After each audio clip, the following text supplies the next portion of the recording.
زرمبش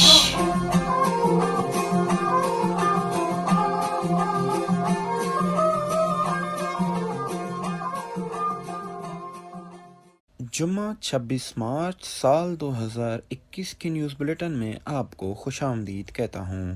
میں ہوں حکیم بلوچ اور آپ سن رہے ہیں ریڈیو زرمبش اردو۔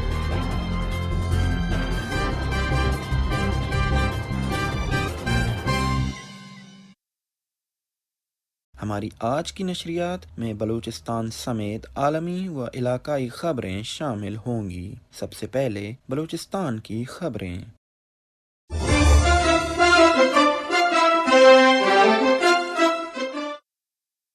بلوچستان میں قابض پاکستانی فوج کے ہاتھوں جبری گمشدگیوں کا سلسلہ جاری ہے۔ ریڈیو زرمبش کو ملنے والی اطلاعات کے مطابق پنجگور سے پاکستانی فوج نے 2 افراد کو حراست میں لے کر نامعلوم مقام پر منتقل کر دیا ہے۔ لاپتہ کیے جانے والے دونوں افراد تیل کے کاروبار سے منسلک ہیں۔ دونوں کو جمعرات کی رات عشاء کے وقت پنجگور کے سرحدی علاقے چیدگی سے پاکستانی فورسز کے اہلکاروں نے لاپتہ کر دیا، جن کی شناخت وحید ولد کریم داد اور بلال ولد جان کے نام سے ہوئی ہے۔ کیچ سے ملنے والی اطلاعات کے مطابق قابض پاکستانی فورسز نے کیچ کے مرکزی شہر تربت میں 19 مارچ کو کولوائی بازار میں چھاپہ مار کر تربت یونیورسٹی کے طالب علم نیک بخت کو حراست میں لے کر نامعلوم مقام منتقل کر دیا ہے۔ مذکورہ نوجوان کولوا کنیچی کا رہائشی ہے جو تعلیم کے سلسلے میں تربت میں مقیم تھا۔ دوسری طرف بلوچستان کے ساحلی شہر جموڑی کے علاقے پانوان میں پاکستانی فورسز اور خفیہ اداروں نے جعفر نامی شخص کے گھر پر چھاپہ مار کر ان کے بیٹے عبدالغنی کو حراست میں لینے کے بعد لاپتہ کر دیا ہے۔ قابض پاکستانی فورسز نے خاران کے علاقے کلان میں جہریت کر کے کئی نوجوانوں کو جبری طور پر لاپتہ کر دیا ہے۔ لاپتہ کیے جانے والوں میں سے چاکر بلوچ ولد کیساری خان، میران ولد گل خان، کمسن کامران ولد امان اللہ کی شناخت ہو گئی ہے، جبکہ دیگر کی تاحال شناخت نہیں ہو سکی ہے۔ بلوچستان لبریشن فرنٹ کے ترجمان میجر گوہرام بلوچ نے پنجگور میں پروم کے علاقے سیکی بازار میں پاکستانی فوج کے 2 اہلکاروں کی ہلاکت کی ذمہ داری قبول کرتے ہوئے کہا ہے کہ بدھ کے روز پروم کے علاقے سیکی بازار میں بی ایل ایف کے سرمچاروں نے 2 فوجی اہلکاروں کو جدید ہتھیاروں سے نشانہ بنا کر ہلاک کیا۔ انہوں نے مزید کہا ہے کہ مقبوضہ بلوچستان کی آزادی تک قابض پاکستانی فورسز پر حملے جاری رہیں گے۔ بلوچ ریپبلکن آرمی کے ترجمان بیبگر بلوچ نے گورکوپ سالاچ میں قابض پاکستانی فورسز کی چوکی پر حملے کی ذمہ داری قبول کرتے ہوئے کہا ہے کہ گزشتہ شام ہمارے سرمچاروں نے کیچ کے علاقے گورکوپ میں سالاچ کے مقام پر قائم پاکستانی فورسز کی چیک پوسٹ پر اسنائپر رائفل اور خود کار ہتھیاروں سے حملہ کر کے 1 اہلکار ہلاک اور 2 زخمی کر دیے ہیں۔ حملے کے بعد فورسز نے گرد و نواح کے سول آبادیوں میں سرچ آپریشن کا آغاز کیا جو تاحال جاری ہے۔ انہوں نے مزید کہا کہ ہماری اس طرح کی کارروائیاں آزاد بلوچستان کے قیام تک جاری رہیں گی۔ بلوچ ریپبلکن آرمی کے کمانڈر گلزار امام بلوچ نے سماجی رابطوں کی ویب سائٹ ٹویٹر پر کہا ہے کہ ہندوستان کے ساتھ جنگ بندی کے بعد قابض پاکستانی فورسز کی ایک بڑی تعداد کو ہندوستانی بارڈر سے بلوچستان منتقل کیا جا رہا ہے، جو شکست خوردہ قابض پاکستانی فورسز کو بلوچ گوریلا جنگجوؤں سے لڑنے کے لیے مزید منظم کرنے کی ایک ناکام کوشش ہے۔ گوادر میں گنز کے سمندر میں سندھ کے غیر قانونی ٹرالروں نے 5 ماہی گیروں کے جالوں کو لوٹ لیا ہے۔ ریڈیو زرمبش کو ملنے والی اطلاعات کے مطابق بدھ کی رات ساحل سے محض 2 ناٹیکل میل کے فاصلے پر سمندر میں بلوچ ماہی گیروں کے جالوں کو سندھ کے ٹرالروں نے نقصان پہنچایا ہے۔ مقامی ذرائع کے مطابق سندھ سے آئے ہوئے ٹرالروں نے تقریباً 3800 میٹر جال کھینچ کر لے گئے ہیں، جن کی مالیت لاکھوں میں بنتی ہے۔ ماہی گیر ذرائع نے خبر دی ہے کہ مقامی کشتیاں سمندر میں شکار کے لیے گئے اور انہوں نے اسٹنگ گرے کے شکار کے لیے مخصوص جال پانی میں ڈالے اور واپس آ گئے، جبکہ کچھ ماہی گیر کشتیاں وہاں پر موجود رہیں جو کانٹے کے ذریعے شکار کر رہے تھے۔ موقع پر موجود ماہی گیروں نے بتایا کہ انہوں نے ٹرالروں کو لائٹ کے ذریعے اشارہ کیا اور انہیں بتایا کہ یہاں پر ان کے جال پانی میں ہیں، لہٰذا یہاں ٹرالنگ نہ کریں، لیکن انہوں نے وہاں پر موجود سینکڑوں میٹر جالوں کو نقصان پہنچایا۔ بولان کے علاقے بالاناڑی میں بارودی سرنگ کا دھماکہ ہوا ہے۔ دھماکے کے باعث ایک کم سن بچہ ہلاک جبکہ ایک شخص شدید زخمی ہوا ہے۔ لورالائی میں کوئٹہ روڈ پر موٹر سائیکل اور کار کے درمیان حادثے کے نتیجے میں ایک نوجوان ہلاک اور ایک زخمی ہوا۔ مستونگ قلعہ محمد حسنی کے قریب فائرنگ سے محمد یونس نامی ایک شخص ہلاک ہوا۔ پولیس ذرائع کے مطابق واقعہ پرانی رنجش کا شاخسانہ ہے۔ بدھ کے روز کردگاب میں ہونے والے ٹریفک حادثے میں ہلاک ہونے والے افراد کی تعداد 8 ہو گئی ہے۔ ہلاک ہونے والے تمام افراد کا تعلق ایک ہی خاندان سے ہے۔ Voice for Baloch missing persons کے چیئرمین نصر اللہ بلوچ نے اپنے جاری کردہ بیان میں کہا ہے کہ پاکستان اور بھارت کا سیز فائر کر کے مذاکرات شروع کرنا مثبت عمل ہے۔ نصر اللہ بلوچ نے کہا کہ دونوں ریاستوں کو چاہیے انسانیت کی بقا کے لیے پالیسیاں بنا کر غربت اور بنیادی ضرورتوں سے محروم اپنے لوگوں کی حالت زار کو بدلیں، کیونکہ جنگ کی وجہ سے دونوں طرف لوگ متاثر ہوئے ہیں اور لوگوں کی دلوں میں نفرتیں بڑھی ہیں۔ نصر اللہ بلوچ کا کہنا تھا کہ ہم امید کرتے ہیں کہ دونوں ریاستیں اب ایک دوسرے کے خلاف طاقت کے استعمال سے گریز کریں گے۔ نصر اللہ بلوچ نے پاکستانی ریاست سے اپیل کی ہے کہ وہ بلوچستان میں طاقت کے استعمال سے گریز کر کے بات چیت کا راستہ اپنائیں اور لاپتہ افراد کی غیر مشروط طور پر رہائی کا اعلان کریں۔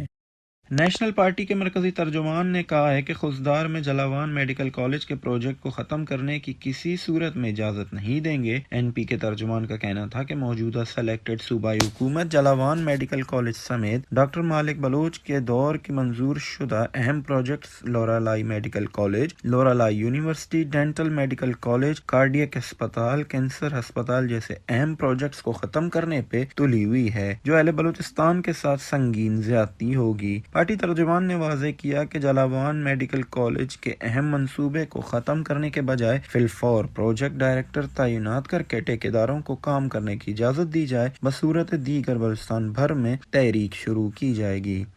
بسیما میں عوام نے بجلی کی لوڈ شیڈنگ کے خلاف احتجاجاً سی پیک روڈ کو بند کر دیا، جس کی وجہ سے گاڑیوں کی لمبی قطاریں لگ گئیں۔ احتجاج آل پارٹیز، زمینداروں اور انجمن تاجران کی مشترکہ کال پر کی گئی۔ مظاہرین کا کہنا ہے کہ بسیما کو 24 گھنٹوں میں 6 گھنٹے بجلی فراہم کی جاتی ہے، لیکن اس میں بھی وولٹیج کی کمی ہوتی ہے، جس کے باعث گھریلو صارفین سمیت زمینداروں کو نقصانات اٹھانا پڑ رہا ہے۔ ان کا کہنا تھا کہ اس حوالے سے ضلعی انتظامیہ سے ملاقات کی گئی، جہاں مسائل کے حل کے حوالے سے طریقہ کار بھی طے پایا گیا، لیکن انتظامیہ مسئلے کو حل کرنے میں سنجیدگی نہیں دکھا رہی۔ دوسری طرف ضلعی انتظامیہ کی جانب سے تاحال اس حوالے سے کوئی موقف سامنے نہیں آ سکی۔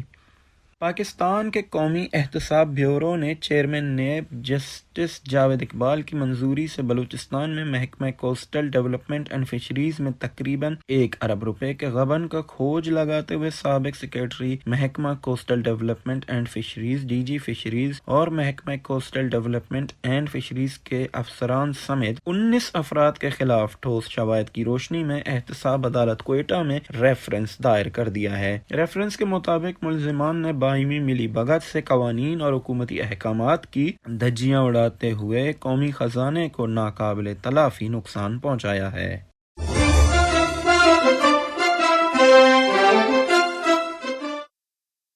اب علاقائی و عالمی خبریں سنتے ہیں ہمارے ساتھی رپورٹر خلیل بلوچ سے۔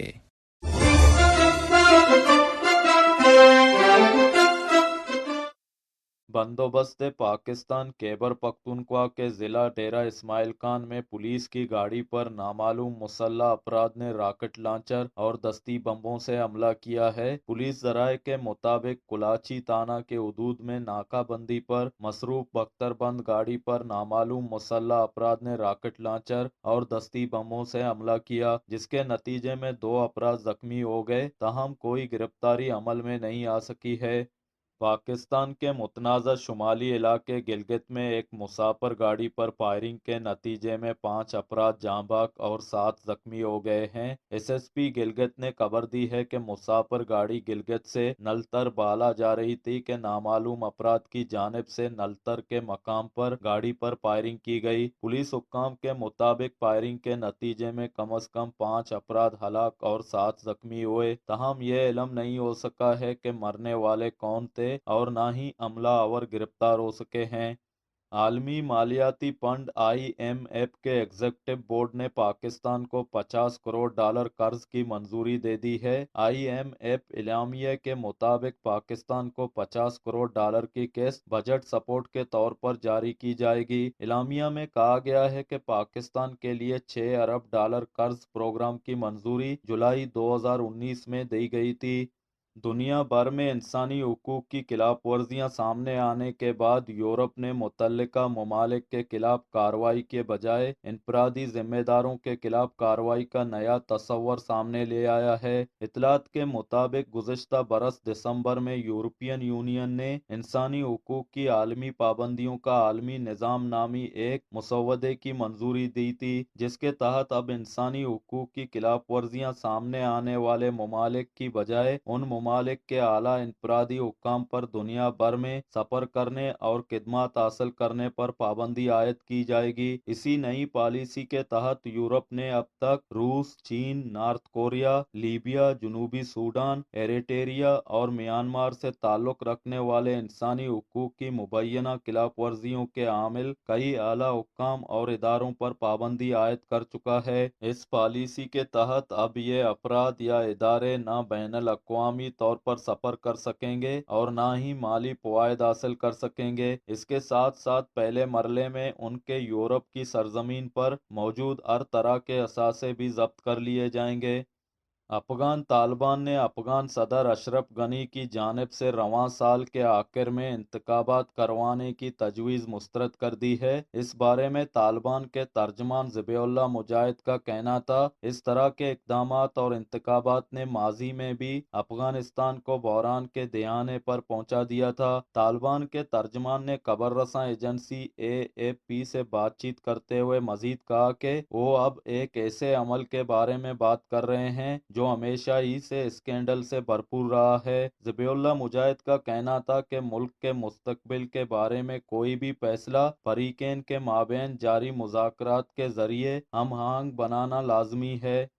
امریکی ریاست ورجینیا میں سزائے موت کا قانون ختم کر دیا گیا ہے۔ امریکی میڈیا کے مطابق ڈیموکریٹک گورنر رالف نارتھم نے بدھ کو ایک بل پر دستخط کیے ہیں جس کے بعد ریاست میں موت جیسی بڑی سزا کو ختم کر دیا گیا ہے۔ ورجینیا نے 16ویں صدی میں بطور ریاست اپنے قیام کے بعد سے اب تک 1400 سے زیادہ افراد کو موت کی سزا دی ہے، جو کسی بھی دوسری ریاست کی نسبت سب سے زیادہ ہے۔ اب ورجینیا امریکہ کی ایسی 23ویں ریاست بن گئی ہے جس نے سزائے موت کو ختم کر دیا ہے۔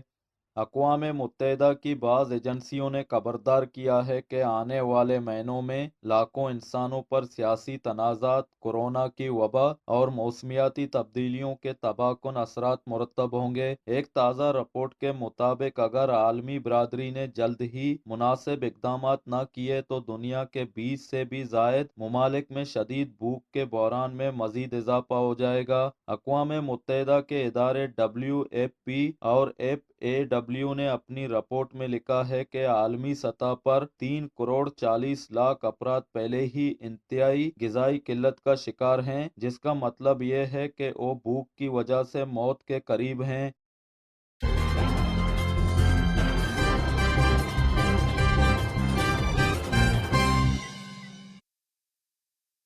آج کے نیوز بلیٹن کا یہیں پر اختتام ہوتا ہے۔ کل تک کے لیے اجازت دیجیے۔ شکریہ۔